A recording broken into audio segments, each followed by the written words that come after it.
Welcome to Inference and Incense, where insight meets intuition when a rational bows to the ritual, and the data always have something to say.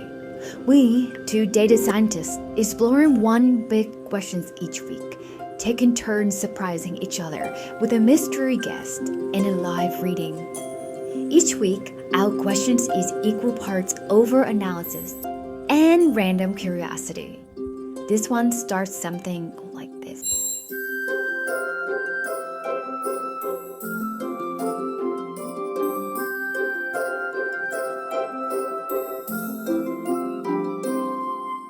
All right, Lucy, season 2.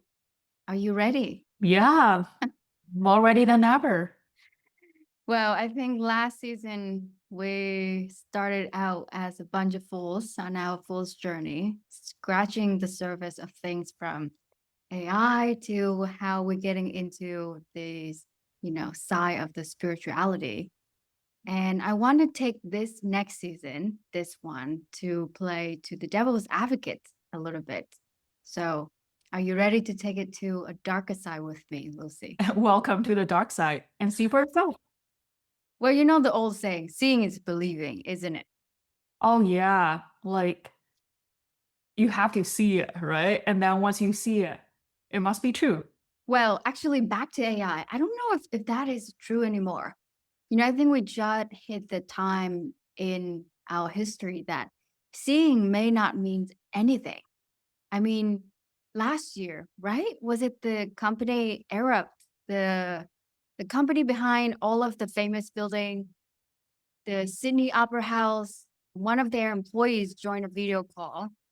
They saw their CFO, they saw their colleagues, a bunch of faces that they familiar with. Everyone sounds about right. They discussed information that quite confidential and related to financial transactions. I mean, who would have guessed the employer follow the process instruction and wire out $25 million to a bunch of deepfakes? Yeah, that's so crazy. I remember that news, right? Is it like all AI generated deepfakes? And then I was imagining if I were in his shoes, I'd probably do the same, right? Can you imagine my CEO calls me and then asks me for this piece of personal data or the corporate finance? I would give it to him because I see him on the video, right? How would I reject that? I mean, it's no longer phishing emails.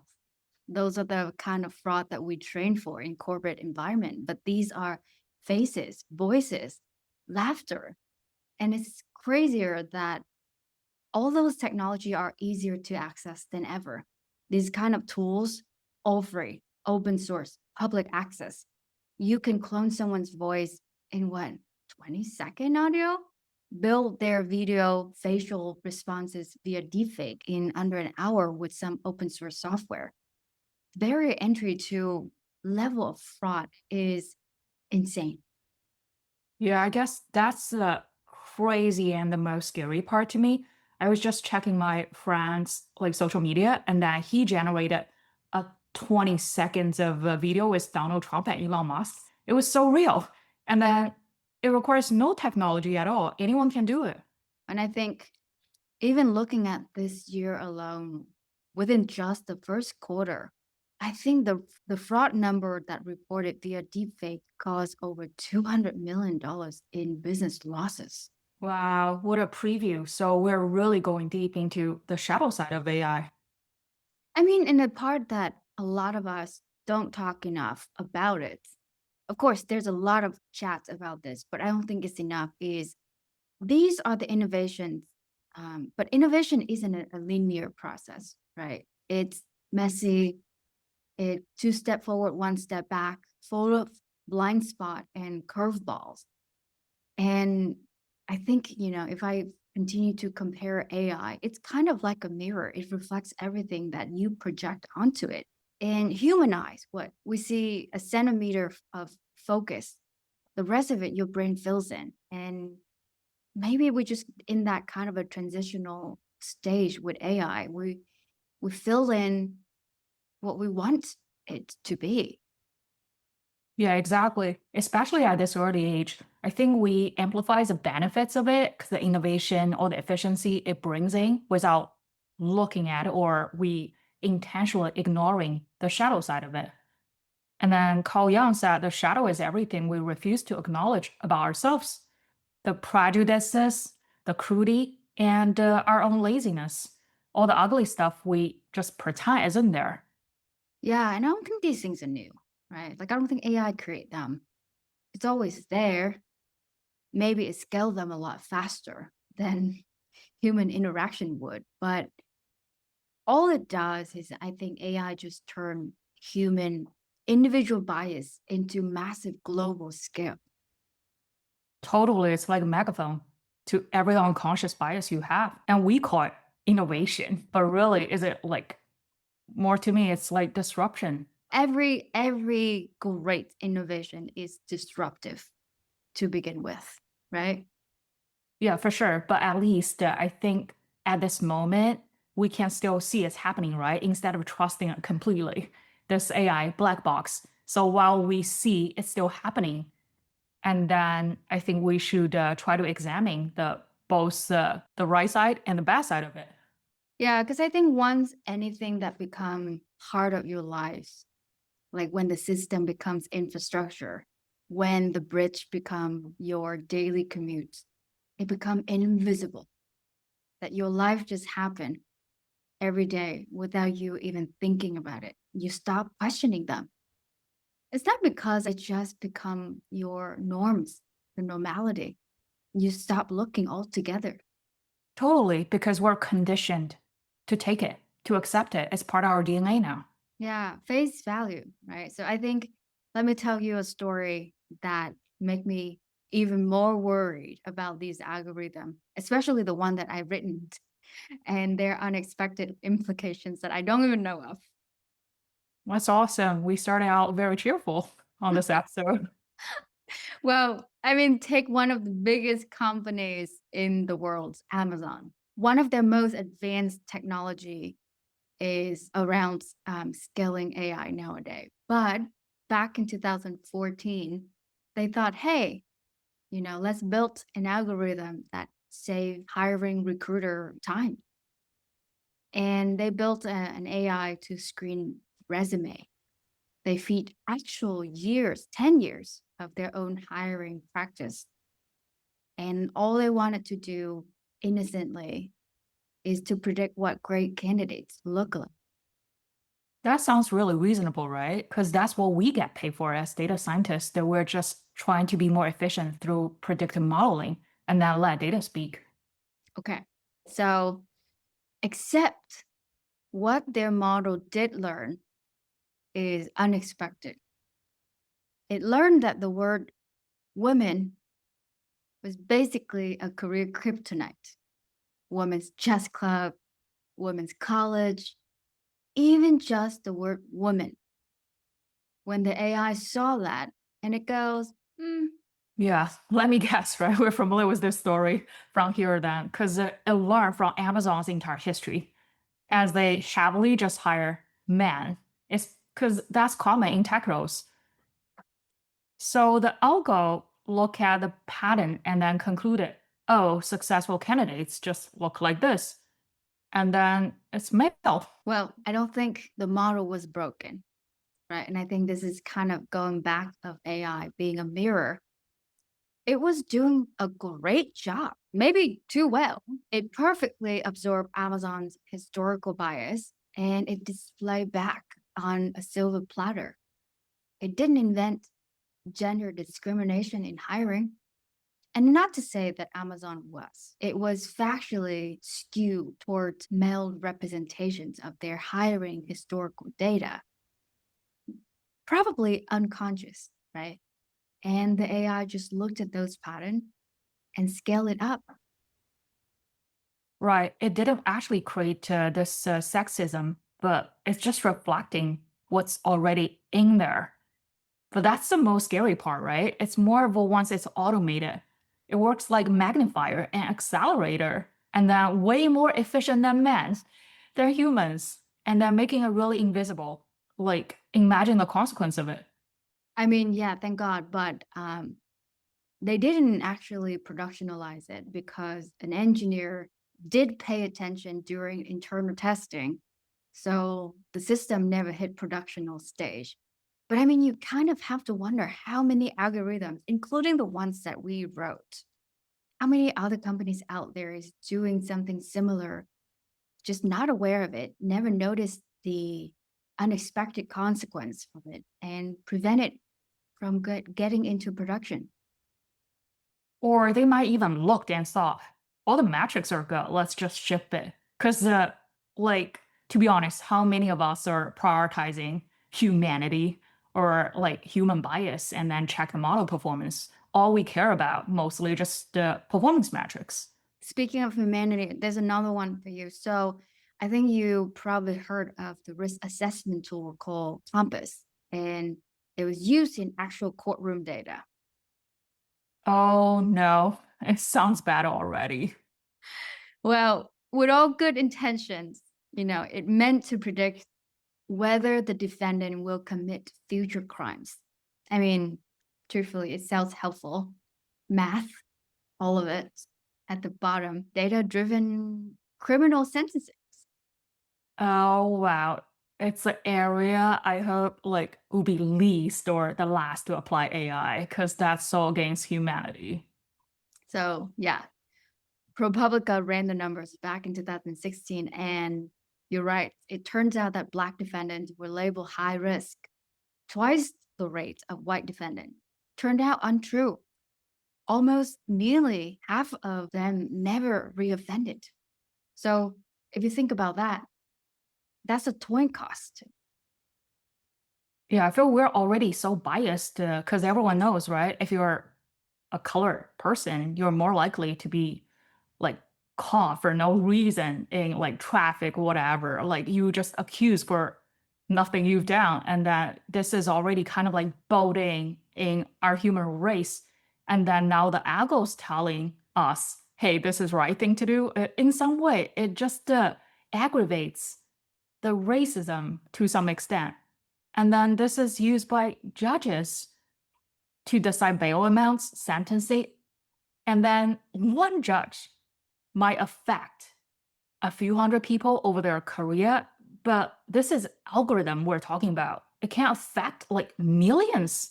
We're talking. Instantly. Yeah. And these biased decisions are invisible because it hides behind a machines. Yeah, I hate to admit it because even though like we're the ones using data every day, and we keep saying data is objective instead of subjective, but let's look look at it and admit it. Like data is more of frozen history because we're trying to use historical data to predict the future. And then if your historical data is like racist, and then your algorithm will be racist, and then history just repeats. Yeah. I mean, there's some good data scientist practice in our daily life, and that's when we rebalance the data sets. But sometimes we have to make those calls if we should rebalance the data set or not. And I think people hate, hearing the truth. The real truth is that, the bias didn't come from data. It didn't come from technology. It didn't come from the platform serving the technology. It came from human. It came from us. The algorithm is just a platform. It's a reflection of who we are as human, how we behaved over the last decades. Back at ourselves. It's like showing us our reflections in the mirror when we're having a bad day every single day. So we encoded our shadow into the algo, and we actually call it data science. And so that's part of it. And I think that's a great observation. And, maybe it's not just amplifying our subconscious or unconscious bias. There's other side of it, which I think is the devil, which is capitalism. And I think that's the sneaky traps around the corner behind all of these systems, these infrastructure and technology. That sounds great. I was worried that we'll run out of things to be terrified about. Well, I don't think we ever, but if you truly think about these things, even us human beings, everything that we do for a data science project, we always have to start with why. So we even force ourselves manually to stop, pause before we do our science project. Obviously, AI doesn't ask why. It just optimizes whatever the target that you encode it to do, maybe too brilliant and too obsessive at the same time. Yeah, that's one thing I noticed since the beginning of the AI chatbot. So, because whenever you ask a question or like trying to converse, they never challenge, right? They just answer whatever you ask. And then, like, so of course, they're using metrics to evaluate their answers. I mean, talking about metric, take Facebook, right? Meta now. Their North Star metric was always engagement. It sounds objective, harmless, really. The more you share, the more you like, the more you spend your time with their company, their platforms, the better the company off. Right. And it sounds so innocent, but the truth is, and now a lot of us know this, it turns out the divisive content gets the most engagement. Outrage gets clicks, conspiracy theories gets shares. And God no wonders more angry teenagers these days. They always been angry. Not me. But I mean, they were fully aware of that internal warning. They call the Facebook papers did warn the leadership internally. And the gist of the warning was that they was telling them that their own platform is feeding divisions and extremism. But this is where I think capitalism comes around. Profit is a powerful cognitive bias. It makes the smartest people rationalize madness. Yeah, of course. Because it's money machine at the end of the day. And then they just kept it running and then chase after that output of the best engagement to bring them money. And I think it also is like, in addition to it, they do understand human behavior, the core human behavior. Our brain is wired to chase simulations. It hates stillness. We talked about that example where the studies of being still comparing to being mildly zapped by electrical shock. The algorithm just know all of that instinct, the human core behavior, and it just automates all of it. And the machine didn't outsmart us; it outrepeated us. Yeah, it feels so sad because even me as an adult, like I got addicted to the short videos. I just couldn't avoid just keep swiping. So I couldn't even imagine like the next generation grow up with AI and all the social media platforms. Do you think we're just doomed? Because it feels like we are becoming more ignorant as we advance the technology. We got like intelligence, so called, right? AI. And then, but we lack wisdom. I think you will see. I think for your case, you notice the loop. You notice your own behavior. You notice your own human level instincts, right? And I think maybe that's where it all starts, recognizing the problem, defining it. And maybe that's where wisdom start, when we start noticing the loop. When you realize that the algorithm isn't learning from you, they're just uncovering our flaws, our comfort zone. I think we have to recognize that maybe we always been this way. And I think the line between awareness and intelligence may be thin, but it's up to you, after recognizing it, what you choose to do when you already see the pattern. Yeah, easier said than done, especially again.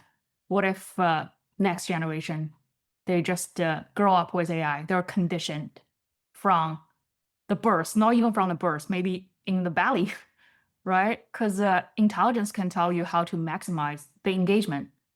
It can find patterns, exploit the loopholes, hit the target, but it cannot tell you your goal.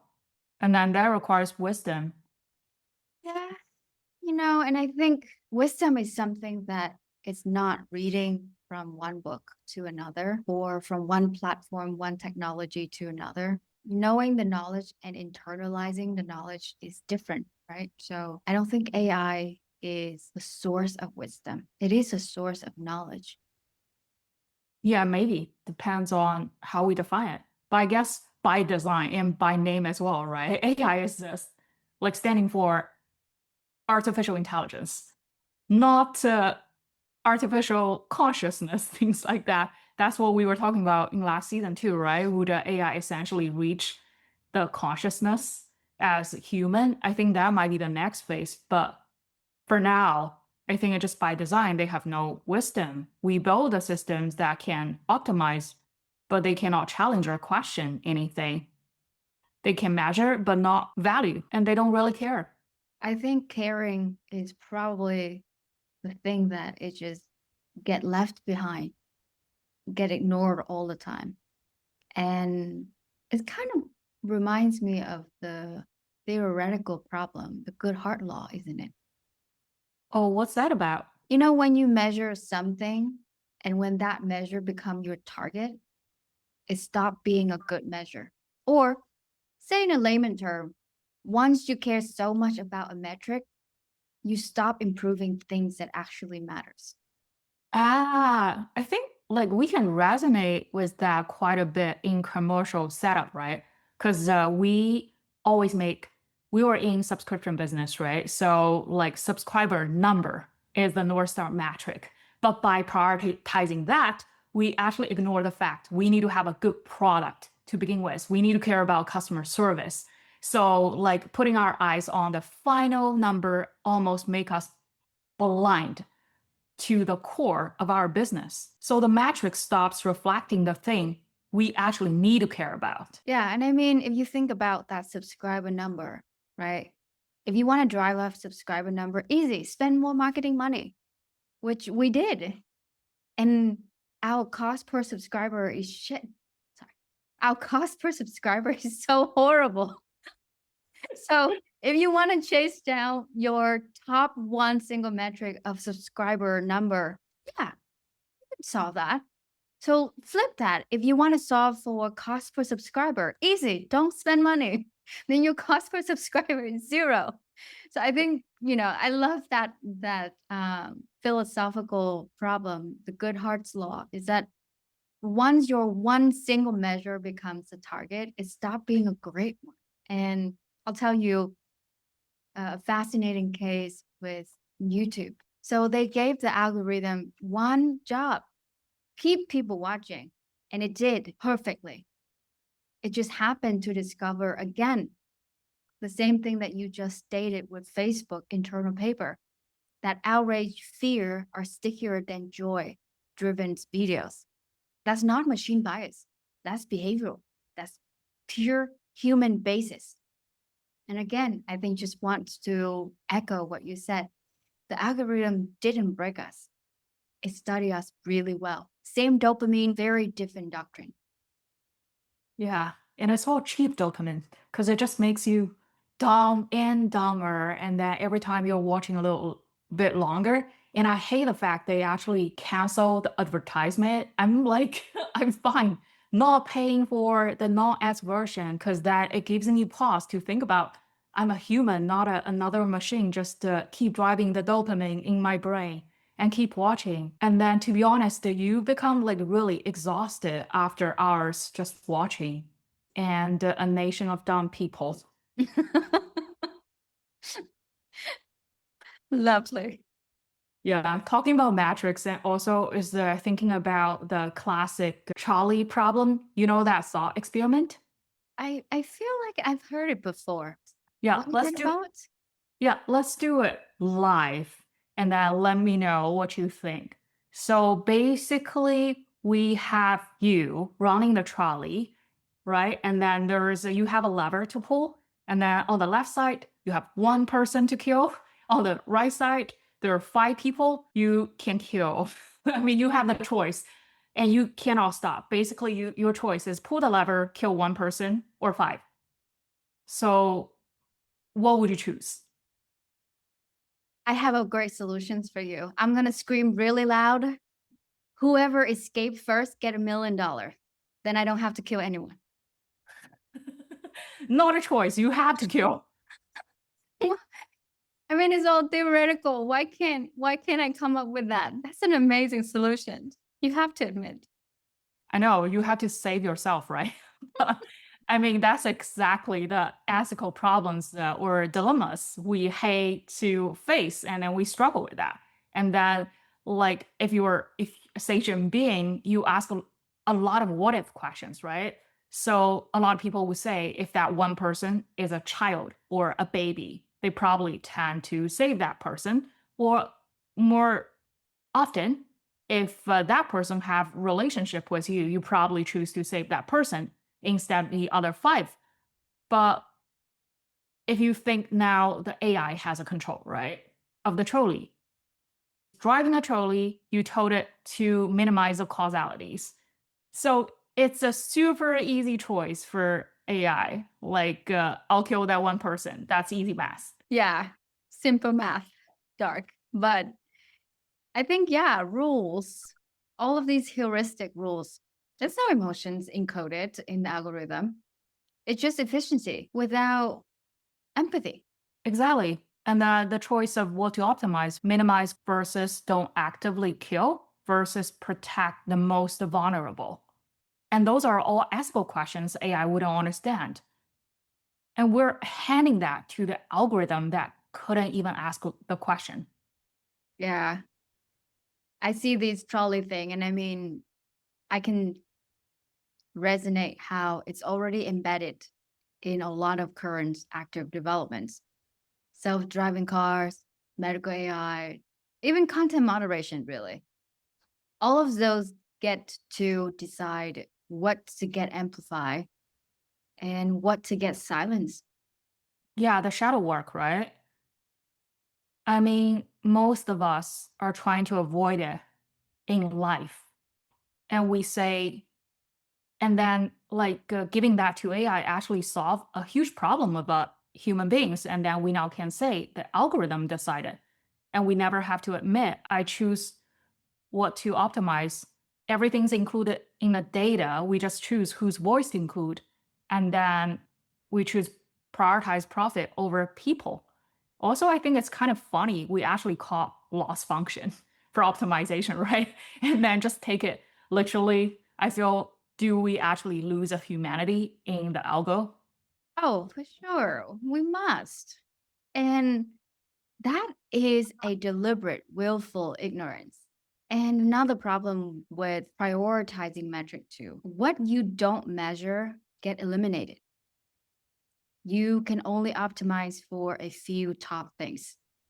Think clicks, cost, efficiency, error rates, quantifiable things, right? And non-quantifiable things, things that human value, emotions, dignity, trust, the meaning behind wisdom, justice, beauty, a sense of belonging. I don't think those get systematically included. It just get ignored, excluded from your lost functions. And those are things differentiate humans with everything else, right? That's the core of what is human. And I feel every wisdom tradition warns about this. Like, don't mistake the map for the territory. Don't confuse a menu for the meal. Don't think the finger pointing at the moon is the moon itself. But we're doing exactly so with AI. But I think lots of these sounds negative and pessimistic. So I think let's pull it all together. Oh, yeah, please. My brain is hurting already. I think there's a few things that happening at once. I think one, first and foremost, I think you and I agree that AI does a great job amplifying whatever unconscious bias that human have at a massive scale that is so unprecedented. And the AI optimized for only very narrow metrics without unmeasurable things like wisdom, beauty, justice, or consequences. And I think the AI systematically devalues things, obviously, that it can't measure. Right. So what do we do? I feel there gotta be a more practical path here, at least within the realm of AI. Well, maybe things that you and I think most engineer are good-hearted engineering. They built because they believe it is a good product. You just have to stop and reflect on your goal, short, mid, and long term. Why? Why are you building? Why is this important? And you have to answer those in different lens in a very honest way. You know, we're familiar with this process, and I think we can both agree on the first question. As seasoned data people, like who benefits from the system and who pays the cost, right? And then it's always a power mapping. It's kind of going back to benefit and cost are two sides of the equations. They never distributed equally, even more so with AI. There's always a power asymmetry dynamic. Yeah, and usually the highest people behind the system are insulated from the cost. It's always, I think that's kind of the point. You externalize the consequence and others internalize the profit. The question's always going back to this power dynamic, the imbalance beforehand. And so answering the why help you maybe a little bit just understanding the trade-off. Is it or is it not worth it? Yeah, but that's the question. At least all the business corporates don't care as their top priority, right? And that also it requires we're willing to admit we might cause harm, which is unusual. Like no one thinks about that. Yeah. But to be honest, this is why most people wouldn't do it. They just wouldn't push back. They stay unconscious on purpose because consciousness means responsibility, and then we're trying to avoid it. It's not just our nature. All right. So, what are some other questions we should ask? I think this go back to the second thing, which is the metric. What is your algorithm optimizing for? Things that you sacrifice for that optimizations. So if you have one big KPI, what others KPIs are in direct conflict to that? The trolley problems, right? But again, in reality, we would optimize all the matches we can trace. It's all like numbers. Like Facebook optimized for engagement, they sacrifice mental health and democracy. YouTube optimized watch time. And this is what breaks my heart. I don't think the engineers who build those systems are evil. They're just genuinely believe that they're making something useful and efficient. 100% agree. And I think, most of the builder behind this system are probably good scientifics, engineer. And again, I don't think harmful AI is villains. AI isn't the villain here. Guns itself is not a problem. I think these AI system platform built by well-meaning people, hardworking engineer who just probably didn't ask the second order questions or it was not their call to ask. Yeah, again, they're part of the equation, but they're not in charge of the decision, right? They don't make a call on like what purpose is this and then at what cost. It's not their roles or responsibility to make that call at all. Yeah, and if you think about how workplace incentivize the bonus and payout structure punish spending the extra time pondering these emotional, aka we call them in our episode, the second order questions. It's always work better, faster, shipping codes faster, breaking things faster.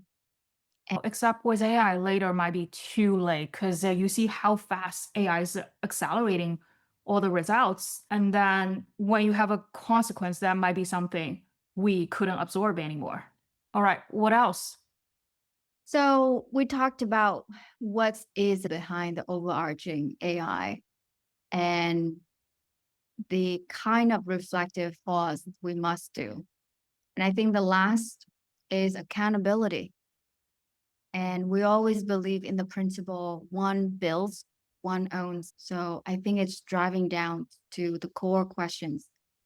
Are you willing to be accountable for every decisions that the system makes? That's a very hard one, and I feel that's brutal 'cause, It even is. you ask me, I wouldn't be able to take that responsibility for a corporate job. How would I? It is. But I think people also don't believe that they single-handed owns anything within the corporate environments. There's nothing that you and I built that don't touch and get maneuvered by all the teams. DevOps, DE, software engineer, even product design, UX, research. It's all a team's effort. We love to call it. And in our episode, we go, it's decided by the algorithm. So it's not a single-handed accountability, but I also think that it is a team responsibility. If you put yours and your team names on it, you have to be able to be accountable for it. Yeah. So what are you suggesting as a team, right? As collaborators, what can we do better? I think do what human do best, right? And human does best when we sit with each other, we talk heart to heart, honest conversations, getting misalignments aligned as quick as possible. And I think that's what humans are great at. The collaborations.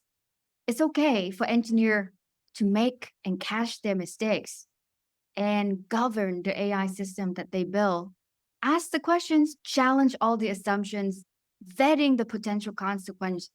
But I think it coming down to what human does best is learn how to communicate differences and trust one another in order to build something better together.